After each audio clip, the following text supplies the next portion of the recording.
پاکستانیوں نے بتایا جناب علی محسن نقوی صاحب نے بیان کیا کہ یہ جھوٹ ہے.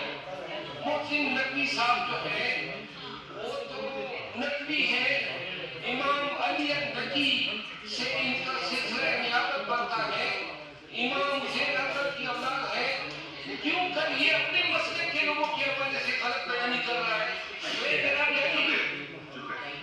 شکریہ شکریہ بس اب 4 منٹ ہو گئے بس, یہ آخری بات کریں پلیز 30 سیکنڈ. جی وہاں پاکستانیوں کو جناب گرفتار کیا جاتا ہے, 10 دن رکھا جاتا ہے, پھر ڈپورٹ کیا جاتا ہے, لیکن 10 دنوں میں وحشیانہ سلوک ہوتا ہے, ان کے کپڑے اتارے جاتے ہیں, ان کی ویڈیوز بنائی جاتی ہے. تو لہٰذا یہ ہوا کہ پاکستان ہم چھکے مار رہے, مورا کا حق ایران کی ہم میزبانی کر رہے ہیں, وہ بڑی یہ کم از کم کسی ایک غریب ملک کو تو ہم آنکھیں دکھا دیں گا. صحیح ہے, ٹھیک ہے ٹھیک ہے. سمیرہ خالد بولتی صاحب